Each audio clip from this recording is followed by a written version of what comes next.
சேந்தனை கந்தனை செங்கோட்டு விற்பனை செஞ்சுடர் வேல் வேந்தனை செந்தமிழ் நூல் விரித்தோனை விலங்குவள்ளி காந்தனை கந்த கடம்பனை கார் மயில் வாகனனை சாந்துணை போதும் மறவாதவர்க்கு ஒரு தாழ்வில்லையே.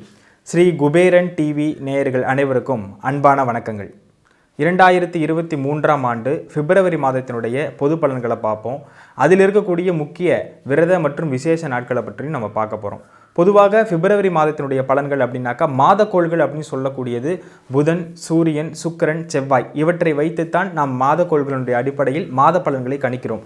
அதே சமயம் வருடக்கோள்கள் அனைத்தும் அந்த மாதம் முழுவதும் அதே இடத்தில் இருக்கின்ற காரணத்தினால் இந்த மாதக்கோள்களை அடிப்படையாக வைத்தும் ஒரு தனிப்பட்ட ராசிக்கு சந்திராசிரமம் அல்லது சந்திர நாடியின் அடிப்படையில் அனுதினமும் மாறிக்கொண்டே இருக்கக்கூடிய 2.5 நாட்களுக்கு ஒரு முறை மாறிக்கொண்டே இருக்கக்கூடிய சந்திரனை அடிப்படையாக வைத்து இந்த சந்திர நாடியை வைத்து நாம் ஒவ்வொரு ராசிக்கும் எது போன்ற பலன்களை எந்தெந்த நாட்கள் எப்படி அனுபவிப்பார்கள் இந்த பிப்ரவரி மாதம் என்பதை பார்ப்போம்.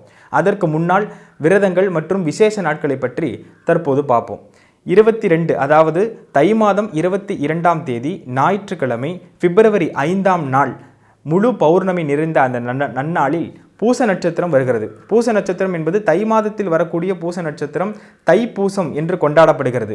முருகப்பெருமானுக்கு மிக உகந்த நாளாகவும் அவர் ஜனித்த நாளாகவும் கருதக்கூடிய இந்த தைப்பூசத்தை வெகு விமர்சையாக கொண்டாடுவதற்கு உகந்த நாளாக அந்த தைப்பூச நாளை நாம் வைத்துக் கொள்ள முடியும். அன்றைக்கு முருகனுக்காக விரதமிருந்து அன்றைய நாள் முருகனை நினைத்து கொண்டாடி வருபவர்களுக்கு வேண்டுகின்ற வரத்தை முருகப்பெருமான் வழங்குவார் அப்படிங்கிறத அருணகிரிநாதர் பல திருப்புகழ்களில் உணர்த்திட்டு போயிருக்கிறார். சந்தான புஷ்ப பரிமள கிங்கணி முக சரண யுகல அமிர்த பிரபா சந்திரசேகர மூஷிகாரூட வெகுமோகன சத்தியப்பிரிய ஹாலிங்கன சிந்தாமணி கலசகர கட கபோல திரியம்பக விநாயகர் முதல் சிவனை வளம் வரும் அளவில் உலகடைய நொடியில் வரும் சித்திர கலாப மயிலாம் அப்படின்னு சொல்லியிருக்கார்.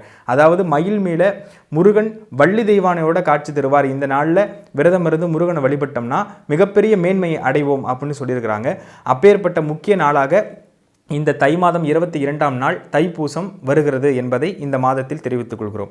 அதனை அடுத்து வடலூர் வள்ளற் பெருமான் என்று சொல்லக்கூடிய அருட்பெரும் ஜோதி என்று அனைவரோடும் அன்போடு அழைக்கக்கூடிய ஜோதியினுடைய தரிசனம் அன்றைக்கு தைப்பூச நாளிலேயே வடலூரில் நடக்கவிருக்கின்றது. ஆகவே அன்றைய தினம் மிக சிறப்பு வாய்ந்த தினமாக இருக்கிறது என்பதை தெரிவித்துக் கொள்ளலாம். அதன் பின்பு தை 26 பிப்ரவரி மாதம் 9ஆம் தேதி வியாழக்கிழமை சங்கடகர சதுர்த்தி அப்படின்ற ஒரு விநாயகருடைய சிறப்பான ஒரு அமைப்பு வருகிறது. அன்றைக்கு விநாயக பெருமானை நோக்கி வேண்டிக் கொண்டு விரதம் இருப்பவர்களுக்கு சங்கடங்கள் நிவர்த்தி ஆகும் அப்படி என்கின்ற அமைப்பின்படி ஒரு நல்ல விரதம் இருக்கக்கூடிய முக்கியமான நாட்களில் அந்த சங்கடகர சதுர்த்தியும் இருக்கிறது.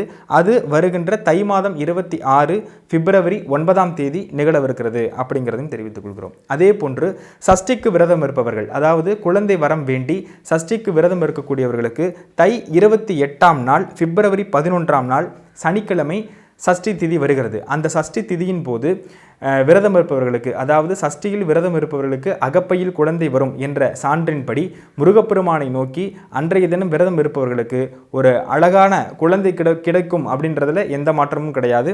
அதனை அடுத்து மாசி மாதம் 8ஆம் தேதி அமாவாசை வருகிறது. அந்த அமாவாசையில் பெரியவர்களுக்கு தர்ப்பணம் செய்வது, இறந்தவர்களை நினைத்து சாமி கும்பிட்றது, இது எல்லா விஷயங்களையும் அந்த அமாவாசை திதியின் போது நீங்கள் நிகழ்த்தி கொள்ளலாம். அதனை அடுத்து மற்றொரு சஷ்டியான மாசி மாதம் 13ஆம் தேதி பிப்ரவரி 25ஆம் நாள் சஷ்டி திதி வருகிறது. அன்றைக்கும் நீங்கள் குழந்தைக்காக விரதம் இருப்பவர்கள் அன்றைய தினத்தையும் நீங்கள் பயன்படுத்தி கொள்ளலாம் என்பதை தெரிவித்துக் கொண்டு திருமண நாட்கள் மற்றும் சீமந்தம் செய்வதற்கு, தொழில் தொடங்க, கடன் வாங்குவதற்கு முக்கியமான நாட்களாக இருக்கும் நாட்களை இப்பொழுது பார்ப்போம். பிப்ரவரி 1ஆம் தேதி, பிப்ரவரி 3ஆம் தேதி, பிப்ரவரி 10ஆம் தேதி, பிப்ரவரி 12ஆம் தேதி, அதனை அடுத்து பிப்ரவரி 16, 22, 24, 23 ஆகிய தினங்கள் அனைத்தும் திருமணத்திற்கும் சீமந்தம் செலுத்துவதற்கும் தொழில் தொடங்க கடன் வாங்க உகந்த நாட்களாக கருதப்படுகிறது. அதனை அடுத்து கிரகப்பிரவேசம் செய்வதற்காக பிப்ரவரி மாதத்தில் 1ஆம் தேதி, பிப்ரவரியில் 10ஆம் தேதி, பிப்ரவரியில் 12 மற்றும் 24ஆம் தேதி கிரகப்பிரவேசம் செய்வதற்கு உகந்த நாட்களாக இருக்கிறது. இனி வரக்கூடிய அமைப்புகளில் ஒவ்வொரு ராசிக்கும் இந்த மாதம் எவ்வாறு பலன்களை கொடுக்கும் என்று பார்க்க இருக்கிறோம். பிப்ரவரி மாதம் கன்னிராசிக்காரர்களுக்கு எது போன்ற பலன்களை கொடுக்க போகிறது அப்படிங்கிறத இந்த பதிவில் பார்க்க போகிறோம். பொதுவாக கன்னிராசிக்காரர்கள் அப்படிங்கிறது காலபுருஷ தத்துவத்திற்கு 6வது ராசியாக வரக்கூடியது. இதில் உள்ள நட்சத்திரங்கள் அப்படின்னு எடுத்துக்கிட்டிங்கனாக்கா உத்திரம், சுவாதி, சித்திரை ஆகிய நட்சத்திரங்கள் இதனுக்குள் அடங்கி இருக்கக்கூடிய நட்சத்திரங்களாக காணப்படுகிறது. மாதத்தினுடைய துவக்கத்திலேயே ராசிநாதனாகிய புதன் தனது நட்பு வீடான சனியினுடைய வீட்டில் சஞ்சாரம் செய்து வருவது ஒரு நல்ல அமைப்பை கொடுக்கும். அதே போன்று இந்த ராசிக்கு 5ஆம் அதிபதி என்று அழைக்கக்கூடிய சனி பகவான் மூலத்திரிகோண வீட்டில் ஸ்திர ராசியில் ஸ்தானபலத்தோடு அமர்ந்திருப்பது இந்த கன்னிராசிக்காரர்களுக்கு எதையும் செய்ய வல்ல ஒரு நல்ல நேரமாக இருக்கிறது அப்படிங்கிறத சுட்டி காட்டுகிறது.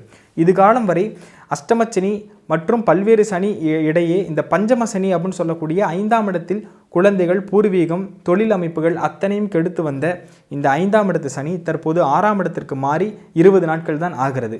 ஆனால் இந்த பிப்ரவரி மாத துவக்கத்திலிருந்தே அவர் 6ஆம் இடத்தில் செல்ல இருக்கின்ற காரணத்தினால் ஏற்கனவே பட்ட கடன் அமைப்புகள் அத்தனையும் நிவர்த்தி அடைந்து பெரிய அளவிற்கான உத்வேகத்தையும் உற்சாகத்தையும் ஏற்படுத்தக்கூடிய மாதமாக இந்த பிப்ரவரி மாதம் கன்னிராசிக்காரர்களுக்கு ஏற்படும். அது மட்டும் அல்லாமல் ராசியை சுபகிரகங்கள் பார்ப்பது, குறிப்பாக குரு பார்ப்பது மிகப்பெரிய மேன்மையை உண்டாக்கும். அப்படிங்கிற அடிப்படையில் குருவினுடைய பார்வை ராசிக்கு இருப்பதன் காரணமாக ராசிநாதனுக்கு வீடு கொடுத்த கிரகம் ஆட்சி மூலத்திரிகோண வீட்டில் அமர்ந்திருக்கின்ற காரணத்தினால் இந்த மாதம் முழுவதும் வருமானத்திற்கும் பெரிய அளவிற்கான ஒரு முன்னேற்றத்தை ஏற்படுத்துவதற்கான வாய்ப்புகளும் அதிகமாக இருக்கிறது இந்த கன்னிராசிக்காரர்களுக்கு அப்படின்றத எடுத்துக்கலாம். அதிலும் உத்திர நட்சத்திரக்காரங்களுக்கு கௌரவம் சம்மந்தப்பட்ட விஷயங்களில் நல்ல மேம்பாடு இருக்கும் அப்படிங்கிறத நம்ம எடுத்துக்க முடியும். அதனை அடுத்து அஸ்த நட்சத்திரக்காரர்களுக்கு மாதத்தினுடைய துவக்கத்திலேயே நட்சத்திர நாதன் உச்சமாகி 9ஆம் பாவகத்தில் சஞ்சரித்து வருவது மிகப்பெரிய மேன்மையை ஏற்படுத்தி கொடுக்கும் அப்படிங்கிறத நம்ம சொல்ல முடியும். ஏன்னா பிப்ரவரி 26, 27, 28 ஒரு உன்னதமான நாட்களாக இந்த மாதத்தில் காணப்படுகிறது. அதில் 26, 27, 28 இந்த 3 நாட்களில் முக்கிய முடிவுகள், முக்கிய ப்ராசஸ், ஏதாவது இம்பார்ட்டண்டான மீட்டிங் இருக்குது அல்லது சைன் பண்ண போகிறீங்க, ஏதாவது டாக்குமெண்ட் ஓரியன்டான அமைப்புகள்லாம் நீங்கள் சரி பண்ணணும் அப்படின்னாக்கா இந்த 3 நாட்களை பயன்படுத்தி கொள்வது மிகப்பெரிய விசேஷத்தை ஏற்படுத்தி கொடுக்கும் அப்படிங்கிறதுல மாற்றமில்லை. அதனை அடுத்து பிப்ரவரி 24, 25ஆம் தேதி கடுமையான சந்திராஷ்டம அமைப்புகள் இருப்பதன் காரணமாக எதிலும் கவனமாக செயல்படுவது நன்மைகளை கொடுக்கும்.